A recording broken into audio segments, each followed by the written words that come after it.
ہارون الرشید نے ملکہ زبیدہ سے خواہش کا اظہار کیا کہ میں آپ سے نکاح کرنا چاہتا ہوں، تو اس نے کہا میرا حق مہر ادا کر لو گے؟ اس نے کہا میں بادشاہ وقت ہوں، میرے لیے کیا مشکل ہے، بولو کتنا حق مہر ہوگا؟ تو ملکہ زبیدہ نے کہا کہ یہاں بغداد سے نہر کھدوائیں گے اور میدان عرفات تک پہنچے گی تاکہ حجاج کو پانی کی سہولت مل سکے۔ اس زمانے میں یہ چھوٹا کام نہیں تھا، بہت بڑا کام تھا، ایک ملک سے دوسرے ملک میں نہر لے کے جانا، پھر سنگلاخ پہاڑی علاقے۔ اس نے کہا مجھے منظور ہے۔ نہر کھدنے لگی، جب نہر مکمل ہو گئی اور سارے اخراجات کا حساب ملکہ زبیدہ کے ہاتھ میں جب دیا تو ادھر دجلہ سے پانی چھوڑ دیا گیا تھا، تو اس نے وہ سارے کاغذات یوں پھاڑ کر کے پانی میں پھینکتے ہوئے کہا ترکنا الحساب الی یوم الحساب، ہم نے اس حساب کو یوم حساب پہ چھوڑ دیا۔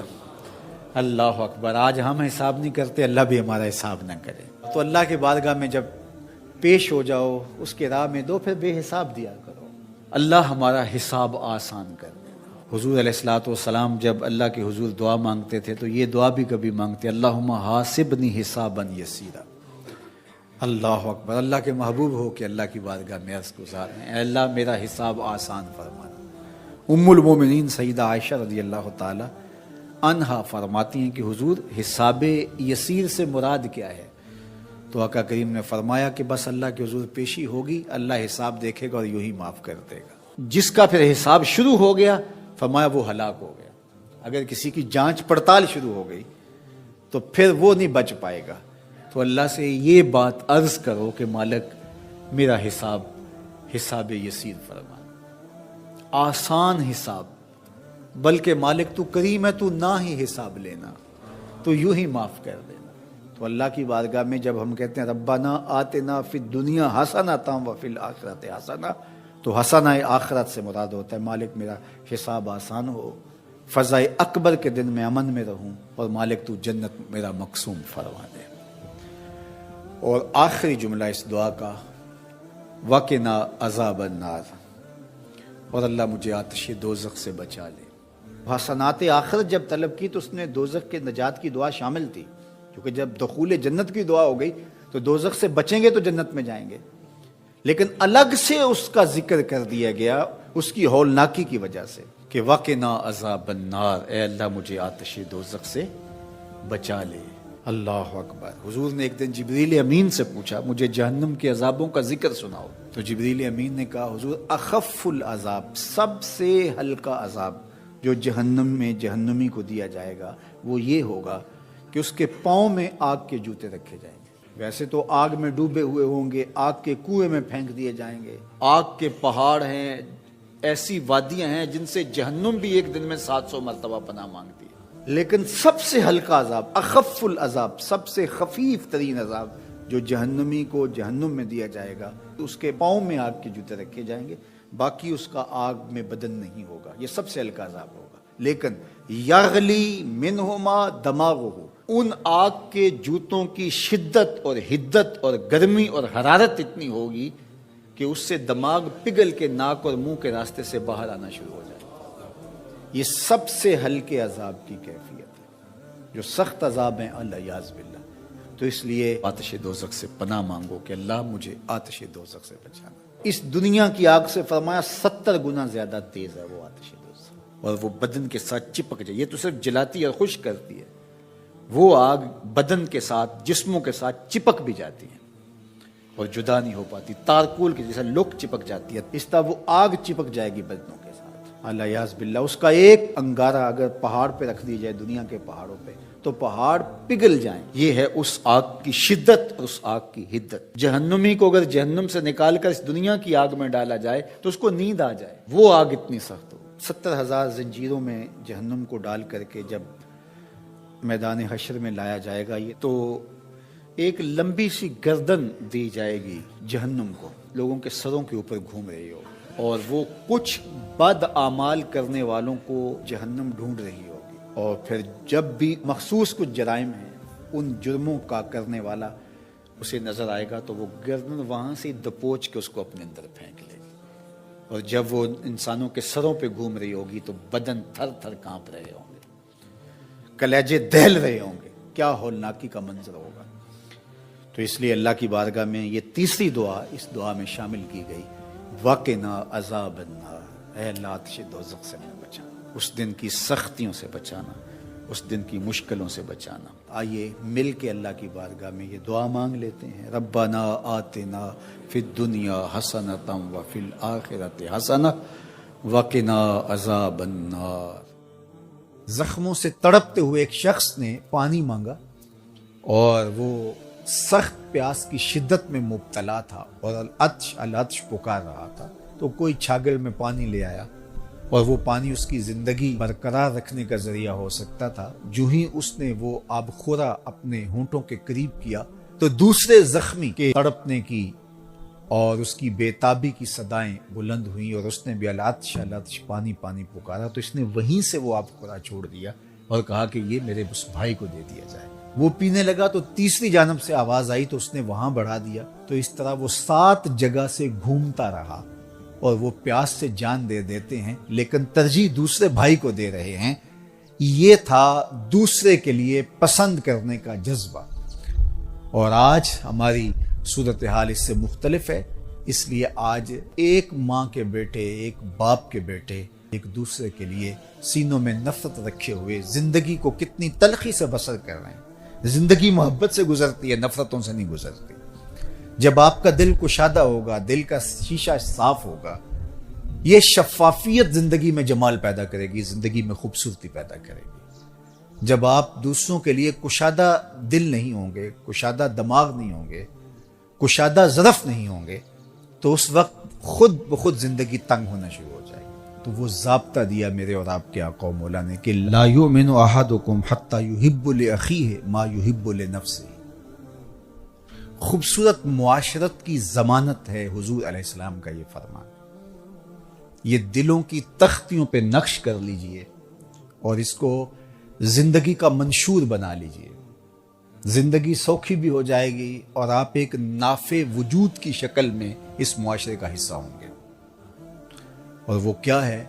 لا یؤمن احدکم حتی یحب لاخیہ ما یحب لنفسہ۔ اتنی دیر تک کوئی شخص کامل مومن نہیں ہو سکتا جب تک وہ اپنے بھائی کے لیے وہ پسند نہ کرے جو اپنے لیے پسند کرتا ہے۔ جب معاشرہ ان رویوں کا حامل ہو جائے گا تو مجھے بتائیے کہ یہ جنگ و جدل، یہ شریکہ برادریوں کی لڑائیاں، یہ فسادات، یہ خود غرضیاں اس معاشرے کو جہنم زار بنا رکھا ہے جن چیزوں نے، یہ کہاں باقی رہیں گی؟ صرف یہ حدیث حسن معاشرت کی ضمانت ہے اگر اس پر میں اور آپ عمل پیرا ہوں۔ اس لیے مجھے اور آپ کو یہ طے کر لینا چاہیے کہ یہ زندگی کا بہترین اسلوب ہے اور خوبصورت انداز حیات ہے جو سکھایا گیا، اور ایمان کی ایک خوبصورت تعبیر پیش کی گئی کہ کامل مومن ہوتا کون ہے۔ ہم نے ایمان، صوم و صلات کو قرار دے دیا ہے۔ اس میں کوئی شک نہیں کہ صوم و صلات کے بغیر ہمارا دین مکمل نہیں ہوتا، لیکن جس طرح صوم و صلات، عبادات اور دیگر چیزیں ہمارے اوپر لازم اور ضروری ہیں، رویوں کی خوبصورتی بھی اسی طرح ہمارے اوپر لازم اور ضروری ہے، اور اس کی جو تربیت ہے وہ ان اصولوں پر ہوگی۔ تو آئیے میں اور آپ ذرا اپنے اندر جائزہ لیں کہ ہمارے وجود کی وجہ سے، ہمارے انداز کی وجہ سے کسی دوسرے کو تکلیف تو نہیں پہنچ رہی، اور ہم کیا جو اپنے لیے سوچ رہے ہیں وہ دوسروں کے لیے سوچتے ہیں یا نہیں سوچتے۔ خوبصورت انسانی رویے اسی معاشرت میں پنپتے ہیں جب اس طرح کی سوچیں نشو و نما پاتی ہیں، اور اس کے مقابل جب خود غرضی کا مزاج پیدا ہوتا ہے تو پھر معاشرہ انسانوں کا معاشرہ نہیں رہتا، وہ وحشیوں کا اور درندوں کا معاشرہ ہو جاتا ہے۔ اس لیے یہ حضور علیہ السلام کا فرمان کہ اتنی دیر تک کوئی شخص کامل مومن نہیں ہو سکتا جب تک وہ اپنے مومن بھائی کے لیے وہ پسند نہ کرے جو اپنے لیے پسند کرتا ہے۔ ہمیں پتہ ہے کہ ہمارے لیے اچھا کیا ہے اور ہم کن چیزوں سے سرشاری خوشی اور فرحت محسوس کرتے ہیں، اور ہم وہی اپنے دوسرے بھائی کے لیے جب کریں گے تو ایک صالح معاشرت تشکیل پانا شروع ہوگی، اور یہ مقصود ہے دین کا، ایک پاکیزہ معاشرہ تشکیل پانا، دوسرے کو ترجیح دینا، ضرورت ہوتے بھی دوسرے کو ترجیح دینا۔ اس وقت جو جنگ ہمارے اوپر مسلط کی گئی ہے، جس نے ہماری تہذیب کو بھی متاثر کیا ہے اور ہمارے عقائد، نظریات کے اندر بھی تشکیک پیدا کر دی ہے۔ ویسے تو ایک زمانے میں اتنے بڑے بڑے حملے تھے، یہ معتزلہ کا حملہ کوئی چھوٹا حملہ نہیں تھا، 3 بادشاہتیں ان کے زیر اثر رہی ہیں۔ آپ نے یہ کہانیاں پڑھی ہوئی ہیں کہ امام اعظم ابو حنیفہ کی وفات جیل میں ہوئی تھی۔ آپ نے یہ سنا ہے کہ امام احمد بن حنبل کے بدن پر 1 انچ جگہ بھی ایسی نہیں تھی جہاں کوڑے کا نشان موجود نہیں۔ لیکن آج معتزلہ کے نام سے کوئی گروہ، کوئی فرقہ دنیا پہ دکھائی دیتا ہے، انہوں نے اس کا ناطقہ بند کر دیا، دلیل سے، عملی قیام سے، جد و جہد سے۔ مرجیہ تھے، لا ادریہ تھے، اندیہ تھے، اب آپ کو یہ غیر مانوس لفظ لگ رہے ہوں گے، کیا قدریہ، کیا جبریہ، کیا معتزلہ۔ ایک زمانے میں ان کا طوطی بولتا تھا، باطنیوں کا طوطی بولتا تھا، کرامتا کا طوطی بولتا تھا۔ یہ اتنے غالب آگے تھے کرامتی کہ طاہر کرامتی نے کعبۃ اللہ سے حجر اسود کو نکال لیا اور کئی سال تک کعبۃ اللہ بغیر حجر اسود کے رہا۔ لیکن وہ زمانہ تھا کہ پھر بھی لوگوں نے قربانیاں دی، لوگوں نے علمی محاکمے کیے، علماء نے تدبیریں کی، سلاطین اسلام کھڑے ہوئے اور مقابلہ کر کے اسلام کی اس قوت رفتہ کو بحال کیا۔ اس وقت جو سب سے بڑا حملہ ہمارے اوپر ہے وہ لادینیت کا حملہ ہے، الحاد جدید کا حملہ ہے۔ اس وقت دنیا کی لادین قوتیں الکفر ملت واحدہ کی شکل کے اندر کھربوں روپے خرچ کر رہے ہیں کہ مسلمانوں کو کافر تو نہیں بنایا جا سکتا، لیکن ان کو تشکیک میں مبتلا کر دیا جائے،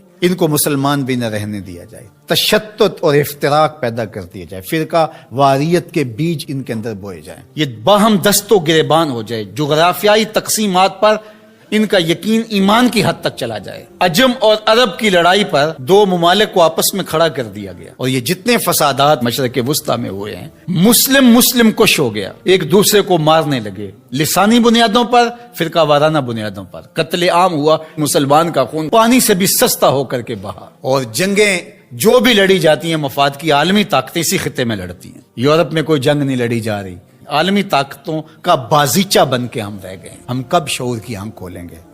کب ہم بالغ ہوں گے؟ کب بڑے ہوں گے؟ اور اس وقت الحاد جدید کا فتنہ جو ہے وہ سر چڑھ کے بول رہے ہیں، اور ان کا سب سے بڑا وار اقلیت پسندی کا نعرہ لگاتے ہیں کہ جو چیز ہے جی اس کو عقل ہی نہیں مانتی تو ہم کس طرح تسلیم کریں۔ اور اس میں سب سے بڑا حملہ جو ہے ان کا معجزے پر ہے۔ جو کہتے ہیں کہ معجزہ جو ہے یہ نہیں ہوتا، وہی پر حملہ ہے، چونکہ یہ بنیادوں کو ڈھا دیا جائے گا تو عمارت خود بخود گر جائے گی نیچے۔ جب وہی کو کمزور کر دے، اس تصور کو دھندلا کر دیا جائے گا، تو کہتے ہیں وہی ممکن نہیں ہے، کہ یہ خلاف عقل ہے۔ دنیا کی کتنی چیزیں ہیں جو انسانی عقل میں ابھی تک نہیں آئیں۔ آج سائنس اور ٹیکنالوجی کی سلطنت ہے پوری دنیا کے اوپر، اور اس کے ذریعے سے آپ کہتے ہیں جی بس آج تو جو تجربات کی روشنی میں چیز حاصل ہوگی اسی کو مانیں گے، اور اس کے علاوہ جو سمجھدار ہے، پڑھا لکھا شخص ہے، دانشور ہے، وہ کس طرح اس کو مان سکتا ہے جو عقل انسانی میں یہ چیز نہیں آتی ہے؟ جبکہ یہ خود ہی مانتے ہیں کہ انسانی عقل ابھی تک 5% یا 6% استعمال ہوئی ہے، باقی 94-95% انسانی عقل سے بھی اتنا کام نہیں لیا گیا، اب بھی سپیر پڑی ہوئی ہے۔ اور وہ دعویٰ کر رہا ہے پیغمبروں پر ہونے والی وحی پر اور وہ معجزات پر۔ اللہ اکبر! جبکہ بہت ساری ایسی چیزیں ہیں جو معجزات کی دنیا کی مسلمہ ہیں اور انسانی تاریخ اس کا انکار نہیں کرتی، جس میں حضرت عیسیٰ علیہ السلام کی بغیر باپ کے ولادت ہے، اور آج دنیا کے لوگ اس بات کو مانتے ہیں۔ اب مجھے بتایا جائے کیا عقل انسانی اس کو قبول کرتی ہے؟ لیکن دنیا مان رہی ہے۔ فرعون کی باڈی کے بارے میں سورہ یونس کے اندر اللہ تعالیٰ نے ارشاد فرمایا کہ ہم نے اس کی لاش کو لوگوں کی عبرت کے لیے باقی رکھا ہوا ہے۔ اگر فرعون کی لاش نہ ملتی تو آج یہ لوگ اچھل رہے ہوتے کہ کیسے ہو سکتا ہے، یہ قرآن نے ویسے ہی کہہ دیا۔ اس پہ شور و غل، یہ 2 نمبر جعلی دانشور، وہ کہتے عقلیت تسلیم نہیں کرتی، عقل نہیں مانتی، لہٰذا ہم نہیں مانتے کہ فرعون کی باڈی محفوظ ہوگی۔ پانی میں کس طرح محفوظ رہ سکتی ہے؟ مچھلیاں نوچ نوچ کے کھا گئی ہوں گی اس کو۔ یہ کٹھ ملا، یہ پرانے لوگ یہ کیا کہانیاں بیان کر رہے ہیں؟ کیسے ہو سکتا ہے؟ قرآن کے نزول سے 2000 سال پہلے کا واقعہ تھا، اور پھر نزول کے بعد 1250-1300 سال تک یہ سلسلہ باقی رہا۔ تشکک، عقلیت پسندی کے بخی ادھیڑ کے رکھ دیتی ہیں یہ چیزیں اگر غور کیا جائے تو کہتے ہیں کہ یہ ممکن نہیں ہے۔ تو معراج کے واقعہ کا انکار بھی اس لیے کیا جاتا ہے۔ معجزہ ایک زندہ حقیقت ہے، اور میرے اور آپ کے آقا و مولا کا سب سے بڑا معجزہ قرآن ہے، اور دوسرا بڑا معجزہ جو میرے حضور کو دیا گیا وہ معجزہ معراج ہے۔ اب عقل انسانی مانتی ہے یا نہیں مانتی ہے، لیکن میرے حضور وہاں سے ہو کر آئے ہیں جہاں کسی کا تصور بھی نہیں آ سکتا۔ اللہ اکبر۔ سی میراج راز محبتاں دا نہیں سی کسے دی سمجھ وچ آن والا، سدیا طالب تے گیا مطلوب ہوتے، جبرائیل سی صد لے جان والا، بازے آخ دے بن دروازیاں تو کیویں پہنچیا عرش تے جان والا، ابر عقل نو ایتھے دخل کیے، جانے جان والا یا لے جان والا۔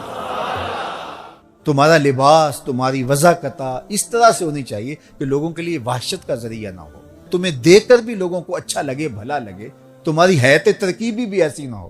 ایک صحابی حضور کے پاس آئے اور اس کے بال بڑے ہوئے تھے اور ان کو تیل بھی نہیں لگا ہوا تھا، بکھرے ہوئے تھے، تو آقا کریم نے دیکھ کے ناراضگی کا اظہار کیا اور فرمایا من کان لہو شعر فلیکرمہ، اگر تم میں سے کوئی بال رکھے تو پھر اس کے اوپر لازم ہے ان کو سنوار کے رکھے، اچھا لگے، بھلا دکھائی دے۔ یعنی دکھنے میں تم اچھے لگو، بولنے میں اچھے لگو، رویوں میں اچھے لگو، تمہارے قریب سے گزرے تو تمہارے بدن سے پھوٹتی خوشبو سے اس کو راحت پہنچے، نہ کہ بدن سے نکلتی ہوئی بدبو سے اس کو تکلیف پہنچے۔ یہ ہمارا دین ہمیں سبق دیتا ہے، درس دیتا ہے۔ تو مجھے بتاؤ، جو دین اس قدر لطیف مزاج کا حامل ہے تو اس دین میں کیسے ہوگا کہ ہم ایک دوسرے کے گریبان نوچ رہے ہوں، ایک دوسرے کی دستاریں پھاڑ رہے ہیں، ایک دوسرے کے جبے کھینچ رہے ہوں، ایک دوسرے پر خود کش حملے کر رہے ہوں، اور جو ہے وہ اپنے بدن پہ بم باندھ کر کے انسانوں کے انبوہ میں گھس کر کے بکھرتے ہوئے لاشوں پر جشن منا رہے ہوں، گالی گلوچ کا تصور ہم دین قرار دے دیں اور اس معاشرے کے اندر تلخیاں بھر دیں اور ایک دوسرے کے لیے نفرتوں کے الاؤ روشن کر دیں اور ماحول کے اندر غلاظت ہی غلاظت پھیل جائے۔ ہمارا دین نرم دین ہے، ہمارا دین محبتوں کا دین ہے۔ اللہ نے اپنے محبوب سے کہا لو کنت فظا غلیظ القلب لانفضوا من حولک، محبوب اگر آپ ترش مزاج ہوتے تو اتنے گرد جو آپ کے لوگ جمع ہوئے ہیں کبھی بھی جمع نہ ہو پاتے۔ یہ آپ کے خلق کی کرشمہ سازی ہے، یہ آپ کے بدن سے پھوٹتی ضیائیں اور محبتوں کی مہک ہے کہ اتنے لوگ پروانہ وار آپ کے گرد جمع ہو گئے ہیں۔ اس لیے اپنی زندگی کو خوبصورت بنائیں، اپنے وجود کو مؤثر بنائیں، اپنی سوچ کو ہمیشہ مثبت رکھیں، کبھی بھی اپنی سوچ کو منفی نہ ہونے دیں۔ جب انسان منفی سوچوں کے حصار میں آ جاتا ہے تو اس کے اثرات پھر اس کی گفتگو میں جھلکنے لگتے ہیں، اور جب گفتگو انسان کی منفیت سے بھری ہوتی ہے، تلخیوں سے بھری ہوتی ہے، اور یہ چیز پھر آہستہ آہستہ اس کے رویوں میں آنی شروع ہو جاتی ہے، اور وہ رویے پھر آہستہ آہستہ اس کی عادت بن جاتے ہیں، اور وہ عادت اس کی شخصیت کا حصہ بن جاتی ہیں۔ اور کسی شخص کے بارے میں جب رائے دی جاتی ہے تو اس کی ان عادات کی وجہ سے اس کے بعد رائے قائم کی جاتی ہے۔ تو اس کا آغاز سوچ سے ہوتا ہے۔ تو اپنی سوچ کو مثبت رکھنا ہے، اپنی سوچ کو خوبصورت رکھنا ہے، لوگوں کے لیے آپ کا دل نرم، رقیق، محبت سے بھرا ہوا، مخلوق خدا کے لیے جو ہے وہ آپ کے دل کے اندر الفت اور پیار بھرا ہوا۔ ایک جنازہ گزرتا ہے اور آقا کریم علیہ الصلوۃ والسلام تاسف کا اظہار کرتے ہیں، تو کسی نے کہا حضور یہ تو کسی کافر کا جنازہ ہے، تو کہا کہ مجھے اس بات پہ افسوس ہوا ہے کہ یہ کافر ہو کے کیوں مرا، کاش کہ یہ ایمان قبول کر لیتا۔ تو کافروں کے لیے بھی دلوں کے اندر یہ جذبات اور یہ محبت کہ کاش کہ وہ بھی ایمان کی دولت سے مالا مال ہو جائیں۔ نفرت گناہ سے ہے، نفرت گناہ گار سے نہیں ہے۔ تو جب گناہ سے نفرت ہوگی، گناہ گار سے نفرت نہیں ہوگی، تو پھر گناہ گار کے وجود سے گناہوں کو دور کرنے کی ہم کوشش کریں گے، نہ کہ ہم جو ہے وہ گناہ گار سے دور ہونے کی کوشش۔ تو یہ وہ عمل ہے کہ جو ہماری شخصیت کو خوبصورت بناتا ہے۔ ہم گفتگو، تقریریں، واعظ یہ بہت سننے کے عادی ہو گئے ہیں، اپنے سمیت میں سب کی بات کر رہا ہوں، لیکن عمل کے ہم خوگر نہیں ہیں۔ عمل سے زندگی بنتی ہے، جنت بھی جہنم بھی، یہ خاکی اپنی فطرت میں نہ نوری ہے نہ ناری۔ تو عمل ہی نہیں کریں گے تو جتنا مرضی سیکھ لیں۔ ایک بندہ روزانہ ڈاکٹر کے پاس جاتا ہے، اچھے سے اچھے ڈاکٹر کا روزانہ انتخاب کرتا ہے، پورا وقت دیتا ہے، فیس بھی ادا کرتا ہے، اور اس سے نسخہ بھی لکھواتا ہے اور لا کے گھر میں داراز میں رکھ دیتا ہے۔ اگلے دن دوسرے ڈاکٹر کے پاس جاتا ہے اور اس کو ساری تفصیل بتاتا ہے، وہ اس کی تشخیص کرتا ہے، پھر تدبیر کرتا ہے، نسخہ لکھتا ہے، پھر وہ نسخہ لے کے آ کے گھر رکھ دیتا ہے اور تیسرے دن تیسرے ڈاکٹر کے پاس جاتا ہے۔ تو وہ 20 سال بھی لگا رہے تو بتاؤ اسے کوئی فرق پڑے گا؟ یار میں اچھے ڈاکٹروں کے پاس گیا ہوں، ان کے قیمتی ٹیسٹ میں نے کروائے ہیں جو انہوں نے بتائے ہیں، میاں دوائی کھائی ہے؟ کہا نہیں وہ میں نے کبھی نہیں کھائی. جاتا ہوں ڈاکٹر جو کہتا ہے یہ ٹیسٹ کروا کے لاؤ، وہ ٹیسٹ بھی کروا کے لاتا ہوں، تشخیص مکمل ہو جاتی ہے، پھر وہ نسخہ لکھتا ہے لا کے داراز میں ڈال دیتا ہوں. میڈیکل سٹور پہ کبھی نہیں گیا، دوائی خریدی نہیں، کبھی استعمال نہیں کی. روزانہ ڈاکٹر بدل لیں لیکن اگر دوائی استعمال نہیں کریں گے تو کس طرح صحت پر کچھ اثر پڑ سکتا ہے. یہی تو ہم سب کر رہے ہیں. تقریریں روز سن رہے ہیں، واز سن رہے ہیں، تلقین سن رہے ہیں، لائیو بھی سن رہے ہیں، میڈیا پہ بھی سن رہے ہیں، الیکٹرانک میڈیا پہ بھی، سوشل میڈیا پہ بھی. اتنی ماضی کے اندر تو لوگ تقریریں نہیں سنتے جتنی آج سن رہے ہیں، لیکن سن رہے ہیں.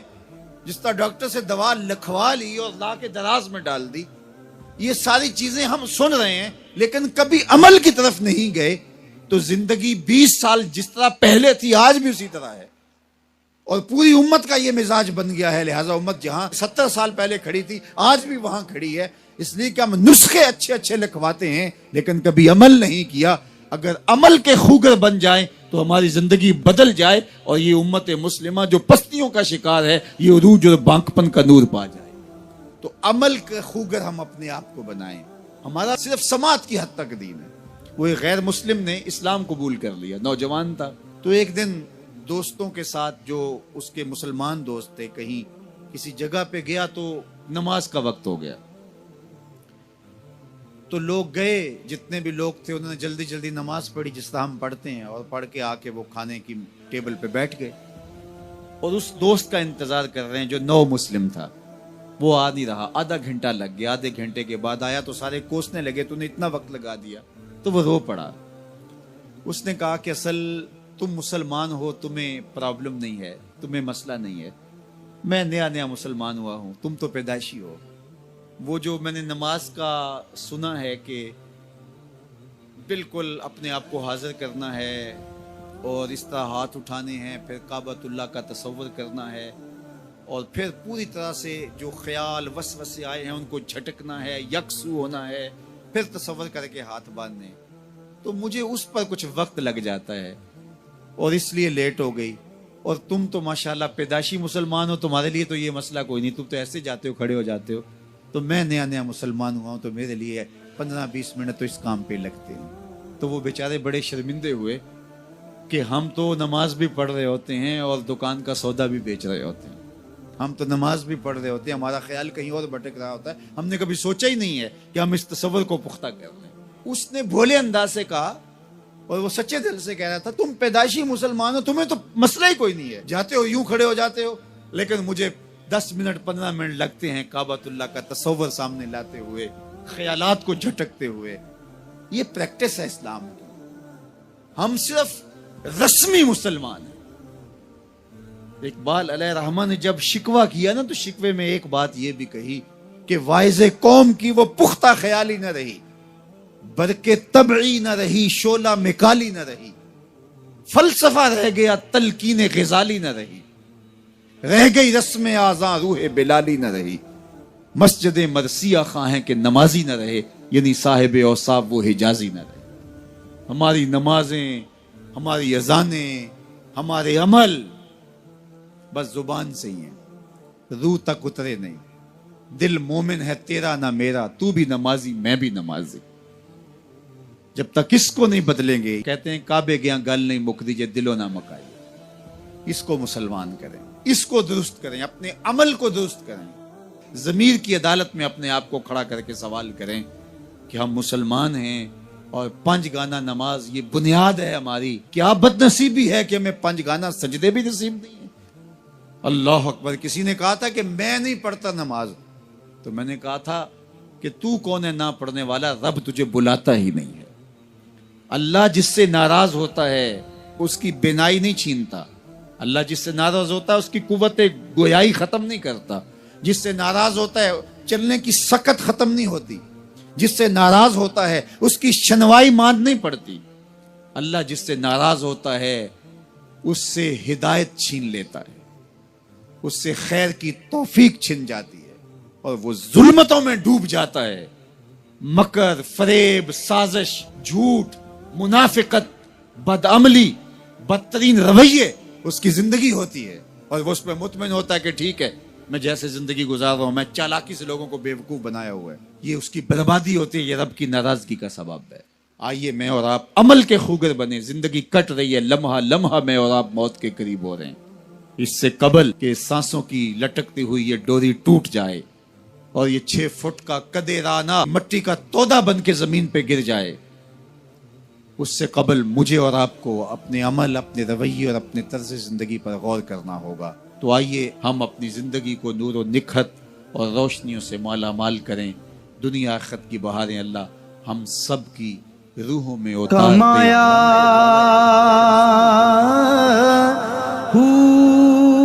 ابو لہب کا چہرہ تو چمکتا تھا، اسی لیے اس کو ابو لہب کا انگارے کی طرح چمکتا ہے۔ نہ میں بھج